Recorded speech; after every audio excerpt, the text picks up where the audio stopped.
Aujourd'hui, on aborde une facette plus intime, plus complexe d'Yves Montand. Car derrière la figure du mythe, du comédien engagé et du chanteur populaire, il y a aussi un homme, avec ses conflits, ses silences, ses contradictions. Yves Montand a marqué la culture française, c'est indéniable. Mais il a aussi divisé. Admiré pour son engagement, critiqué pour ses revirements, aimé pour sa voix grave et sa présence magnétique, mais jugé parfois distant, insaisissable. Aujourd'hui, on s'aventure dans les coulisses de la légende, là où s'entrelacent gloire et doute, fidélité et trahison, engagement et recul. On va parler de ses prises de position, de ses renoncements, de ses relations difficiles, et de la manière dont Yves Montand a toujours cherché à conjuguer vie publique et vie privée, sans jamais tricher. Yves Montand a longtemps été considéré comme une conscience politique. On se souvient de l'appel de Stockholm, de ses liens avec des figures communistes, de ses rôles engagés dans les films de Costa Gavras. Mais dans les années 70 et 80, quelque chose change. Il prend ses distances avec la gauche radicale. Il critique le Parti communiste français. Il exprime même des doutes sur les utopies d'hier. Et forcément, certains ne lui pardonnent pas. Il est accusé d'opportunisme, d'avoir retourné sa veste. D'autres disent qu'il a simplement mûri. Mais pour Yves Montand, c'est une question de cohérence. Il refuse d'être prisonnier d'une ligne politique figée. Il veut garder sa liberté de parole. Un jour, il déclare dans une interview « J'ai été à gauche, parce que c'était une nécessité. Mais je ne suis pas un homme de parti, je suis un homme de conscience. » On l'a dit, Yves Montand a vécu un grand amour avec Simone Signoret. Mais ce couple mythique a aussi traversé de vraies tempêtes. Il y a eu l'épisode Marilyn Monroe, bien sûr, mais aussi d'autres infidélités, parfois médiatisées, parfois étouffées. Yves Montand ne s'en est jamais caché. Il a parlé de son incapacité à rester toujours fidèle, sans jamais chercher à se justifier. Ce qui frappe, c'est la lucidité de Simone Signoret.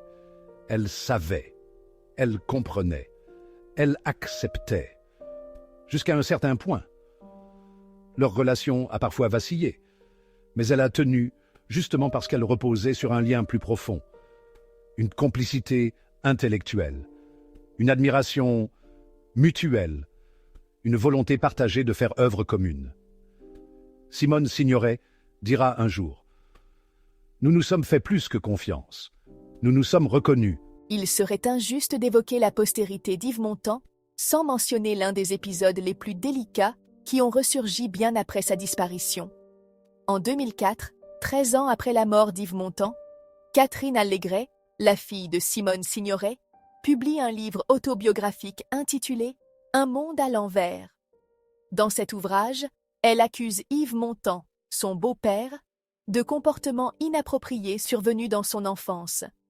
Elle évoque une douleur ancienne, tue pendant des décennies, et qu'elle dit avoir voulu exorciser à travers l'écriture. Ces révélations, survenues post-mortem, ont profondément divisé. Certains membres de la famille, comme Valentin Montand, fils biologique d'Yves Montand, ont rejeté ces accusations publiquement, estimant qu'elles salissaient la mémoire d'un homme qui ne pouvait plus se défendre. D'autres, comme Benjamin Castaldi, petit-fils de Simone Signoret, en ont parlé avec pudeur, parfois avec malaise. Aucun procès n'a eu lieu. Il n'y a pas eu d'enquête judiciaire, ni de plainte déposée. Catherine Allégret elle-même a affirmé avoir pardonné avant la mort d'Yves Montand. Ce passage de la vie intime d'une famille célèbre reste aujourd'hui dans une zone grise, entre le témoignage d'une souffrance personnelle et le respect de la mémoire d'un artiste. Ce qui est certain, c'est que cette partie de l'héritage Montand oblige à poser un regard plus nuancé sur la figure du mythe. Ni angélisme, ni voyeurisme. Simplement, la conscience que même les légendes sont faites d'ombres et de lumière. Yves Montand meurt en 1991, au travail, sur un tournage. Mais à peine ses obsèques célébrées, les critiques ressurgissent. Certains le décrivent comme distant, froid, parfois autoritaire sur les plateaux. D'autres évoquent ses silences, son retrait progressif de la scène politique. Et puis il y a la révélation posthume d'un test ADN demandé par une femme affirmant être sa fille. Cette histoire, très médiatisée, a nourri les fantasmes. Yves Montand, lui, avait toujours nié. Il n'était pas homme à s'épancher publiquement sur ses drames personnels. Et pourtant, derrière ce silence, il y avait sans doute des blessures. Celle d'un homme qui n'a pas toujours su concilier sa vie intime et son image publique. Mais n'est-ce pas là le lot de toutes les légendes? D'être figé trop tôt, dans une image qu'on ne maîtrise plus. Yves Montand, c'était la voix du peuple. L'ouvrier devenu star, l'Italien devenu icône française. Et pourtant, ceux qui l'ont croisé disent souvent qu'il gardait une distance, qu'il avait du mal à se livrer, qu'il ne faisait confiance qu'à peu de gens. Il aimait rire, chanter, séduire, mais il restait pudique, presque secret. Certains collaborateurs ont témoigné de son exigence presque militaire sur les plateaux. D'autres racontent au contraire un homme généreux, attentif, d'une grande culture. Ce qui est sûr, c'est qu'il n'a jamais cherché à plaire à tout prix. Il disait ce qu'il pensait, il agissait selon ses convictions, même quand cela lui coûtait. Yves Montand, c'est tout sauf une figure lisse. Il est la preuve qu'on peut être une légende et rester profondément humain, qu'on peut fasciner et agacer, inspirer et déranger. Il n'a jamais voulu être parfait, il voulait être vrai. Et c'est peut-être pour ça qu'il nous touche encore aujourd'hui. Alors si cette plongée dans ces conflits, ces doutes, ces contradictions vous a parlé, je vous invite à aller plus loin. Redécouvrez ces chansons. Regardez Le salaire de la peur. La guerre est finie, I comme Icare. Lisez ses interviews.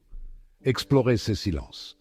Parce que derrière les mots, derrière la scène, il reste une voix, celle d'Yves Montand. Abonnez-vous pour d'autres portraits intimes de ceux qui ont fait battre le cœur de notre culture. Merci d'avoir regardé.